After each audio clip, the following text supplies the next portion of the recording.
Bueno, en primera instancia agradecer la invitación a este encuentro, obviamente tratando de relevar la importancia de la universidad como caja de resonancia de los derechos sexuales y los derechos reproductivos y obviamente dado los contextos particulares en cada uno de,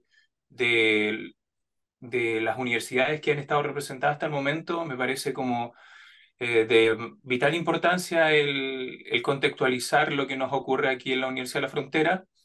Yo, a diferencia de los colegas que estuvieron más que nada viendo el entorno interno de las organizaciones en las cuales ellos se movilizan, yo voy a hablar desde el Observatorio de Equidad en Salud según Género y Pueblo Mapuche, que es un observatorio que nace desde el año 2005 en la universidad y que hace y que trata obviamente no solamente de observar lo que está ocurriendo en la universidad, que estos cambios han sido vertiginosos y obviamente han sido profundos estos últimos 5 años, pero que nosotros tenemos una perspectiva histórica en ese sentido, dado de que desde el 2005 en adelante hemos empezado a hablar ya de derechos sexuales y derechos reproductivos, pero en clave de equidad en salud y las cosas no nos han ido tan bien como obviamente creo que cuando uno coloca las perspectivas en términos temporales, uno se da cuenta de que hay hitos fundantes que han permitido el avance de algunas temáticas, como en este caso los derechos sexuales y los derechos reproductivos, pero también hay retrocesos y también hay algunas problemáticas al respecto.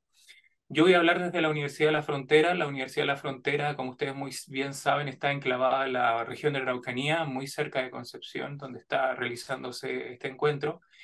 Y dada la situación que tenemos de interculturalidad, creo que es necesario en primera instancia relevar esta problemática en términos de derechos sexuales y derechos reproductivos, pero ¿en qué contexto? Y bajo ese contexto es que voy a hablar desde una mirada interseccional, que es una mirada que ha adoptado también el observatorio, por un lado, y también las colegas que están trabajando específicamente desde el año 2018 en adelante con relación a la implementación de la ley por acoso laboral y por acoso, y obviamente en otras situaciones también, por ejemplo, hasta la ley IBE.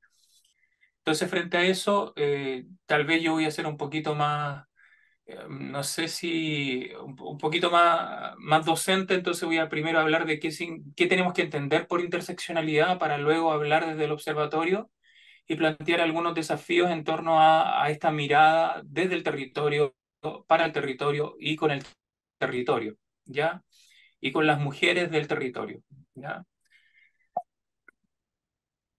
En primera instancia, el paradigma de la interseccionalidad tiene un nacimiento basado en la jurisprudencia y sobre todo en dos figuras que son el feminismo negro, sobre todo Crenshaw y Hill Collins, pero sobre todo Crenshaw, y que obviamente ante una pregunta bastante compleja de Crenshaw se visibiliza este problema de la interseccionalidad. ¿Cuál es la pregunta de Crenshaw?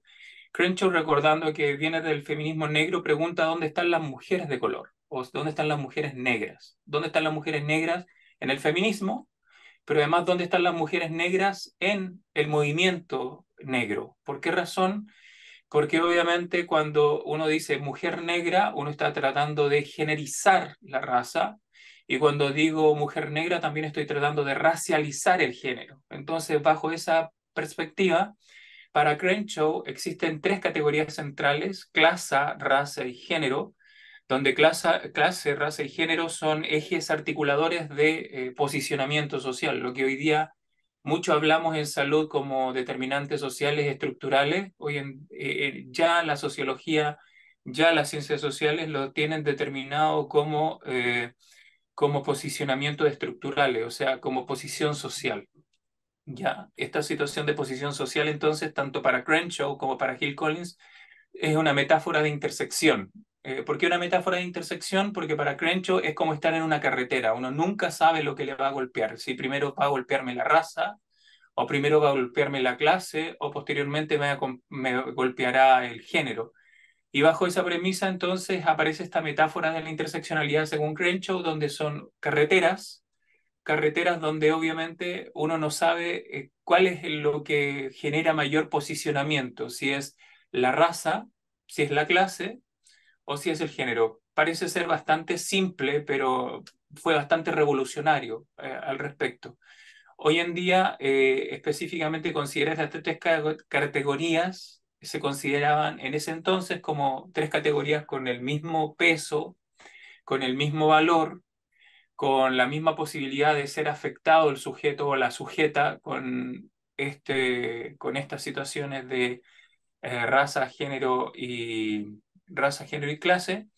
Y es así como posteriormente esta metáfora de la interseccionalidad pasa a lo que conocemos como metáforas según las actuales perspectivas, donde no existe solamente un proceso claro de raza, clase y género, sino que hablamos sobre procesos en los cuales los sujetos son hechos carne. Vamos a hablarlo así a lo Bourdieu puro.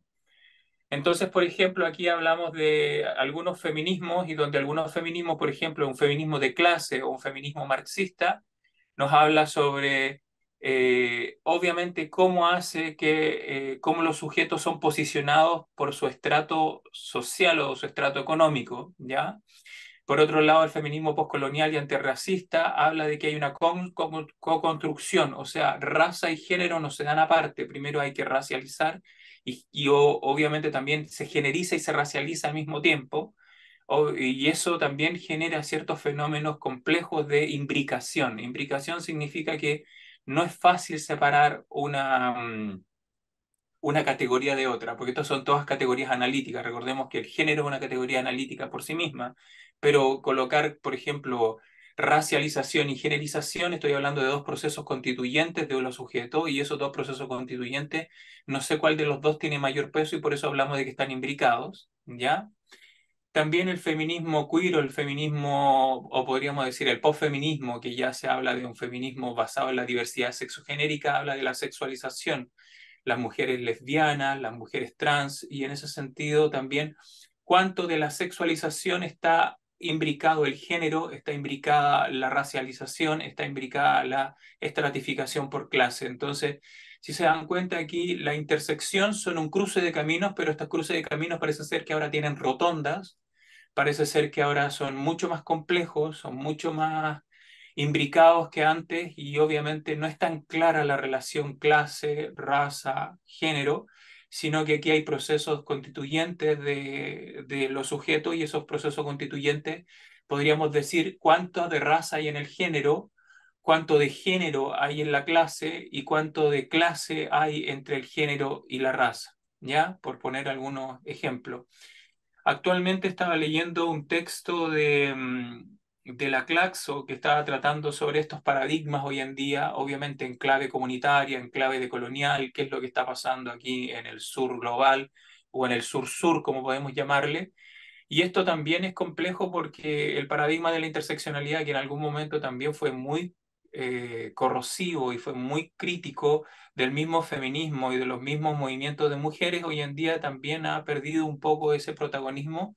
Sin embargo, sigue siendo interesante y es por ello que lo traje a colación durante esta mañana para poder hablar de cómo puedo hablar de derechos sexuales y reproductivos, o sea, cómo puedo hablar de género, cómo puedo hablar de sexualización, cómo puedo hablar de cuerpos que ejercen su sexualidad y ejercen su reproducción en clave contextual en términos de la etnia, el género, la clase, la raza y lo que tenemos acá en la región de la Araucanía, donde tenemos un alto componente de mujeres que son etnizadas, así le vamos a decir en este caso, porque es bastante complejo hablar de la etnia porque estamos hablando de que no es raza, sino que es una etnia, entonces la pregunta es a qué nos enfrentamos y frente a qué estamos. Simplemente para terminar con el paradigma y las dimensiones de la interseccionalidad, esto lo plantea Hancock, que obviamente son categorías múltiples. Estas categorías múltiples son categorías que están intersectadas, ¿ya? Estas categorías en sí poseen una diversidad interna y como poseen una diversidad interna, no es lo mismo decir mujer de color, mujer afrodescendiente, mujer mapuche.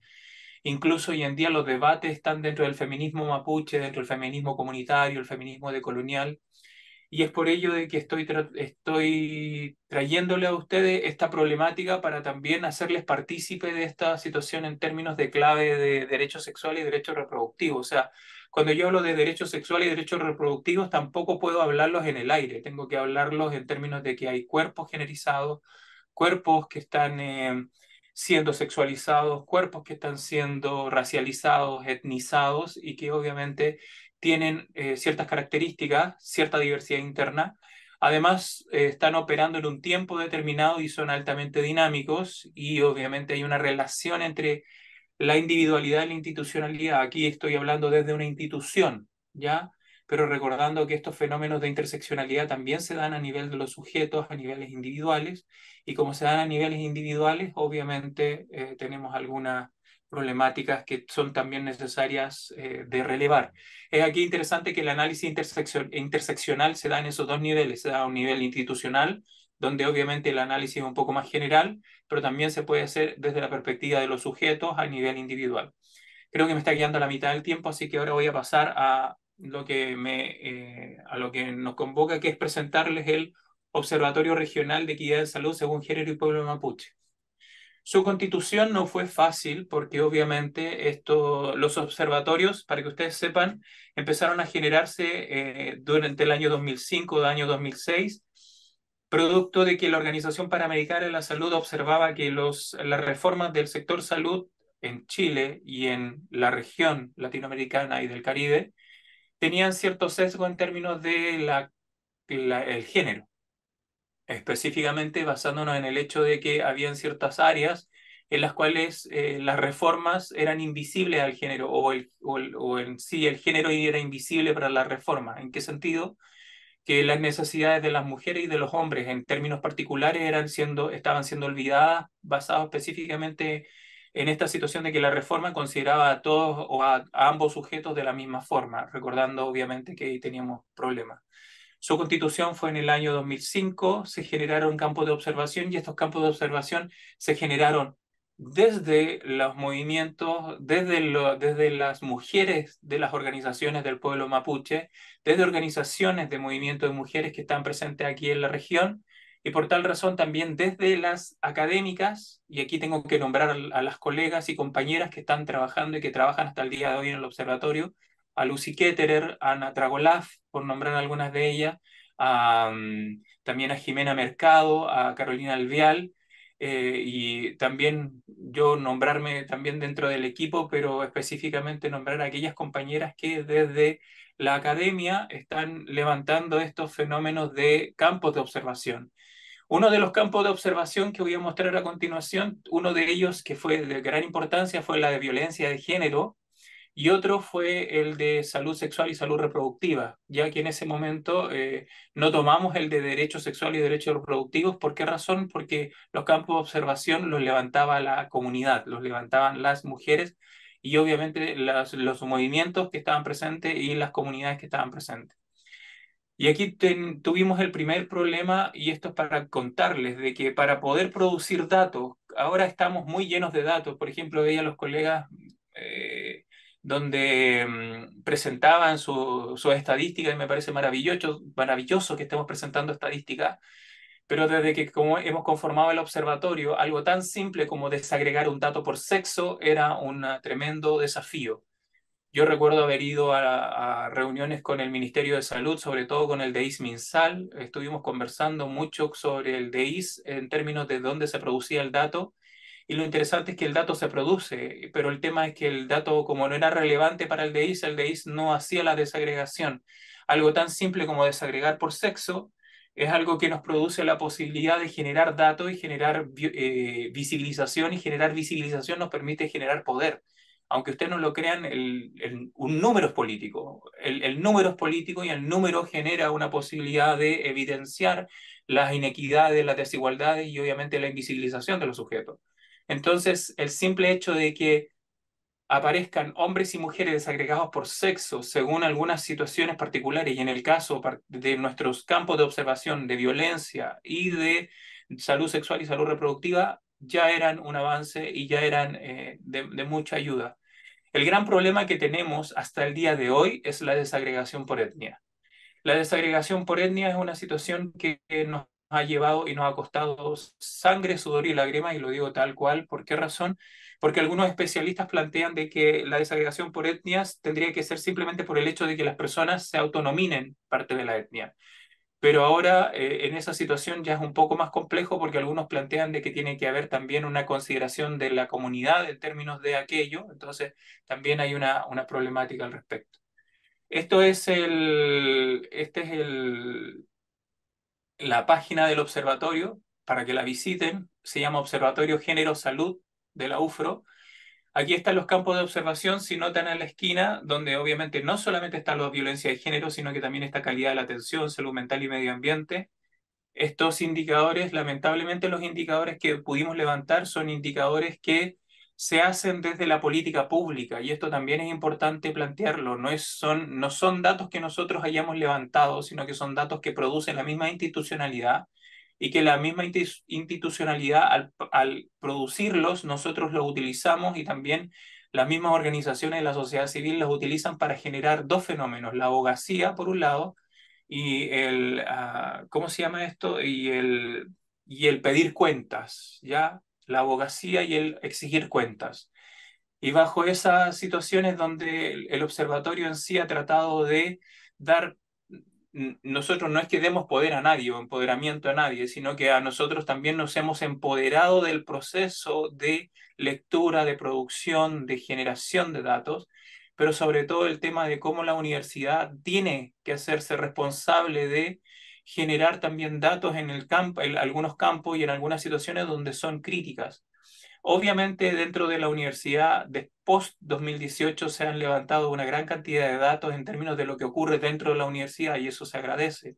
Pero también tenemos todavía falencia en términos de esto que nosotros de que estamos planteando en términos de qué es lo que está pasando en el territorio y qué es lo que ocurre para las mujeres y para los hombres de forma diferenciada, basado en la perspectiva de género. Pero aquí también tenemos que no solamente con hombres y mujeres, sino que con el pueblo mapuche o con personas mapuche y no mapuche. Entonces aquí yo les hago una pregunta. ¿Es etnia y derecho sexual y derecho reproductivo o es derecho sexual y derechos reproductivos en la etnia? Entonces estoy tratando de preguntarme si es una etnización de los derechos sexuales y reproductivos o es una situación de que los derechos sexuales y los derechos reproductivos se transforman a través de la etnia. Esta situación no es clara porque aquí volvemos al tema de la interseccionalidad. No es solamente los derechos sexuales y los derechos reproductivos de las mujeres, sino que también debería aparecer el de las mujeres mapuche y no mapuche. Y también debería aparecer el de mujeres haitianas y no haitianas, chilenas o no chilenas. Y también de hombres chilenos y no chilenos. Y así podría continuar con la gran cantidad de intersecciones que, como dice Crenshaw, nos van a golpear y que nos van a prohibir y nos van a dejar en obviamente, y nos van a dejar en la desigualdad o en la inequidad. Obviamente la etnia ha estado tratando de colocarse presente en la violencia de género, en la salud sexual y la salud reproductiva, que han sido dos campos que son críticos para nosotros como observatorio, pero desde la universidad, y vuelvo al rol de la universidad que le convoca y que obviamente en el contexto actual es que nos piden en este caso estar presentes en un territorio y obviamente nos piden ser caja y nos piden hacer vinculación con este territorio. Yo creo que la vinculación, más allá de ser caja de resonancia, nos piden también, o debería ser, la posibilidad de levantar estos datos, generar datos y producir, obviamente, una visibilización de la violencia y la inequidad que sufren hombres, mujeres, mapuche o no mapuche, y obviamente de todas las otras razas y etnias que existen en nuestro país. Eso, me pasé un minuto. Muchas gracias.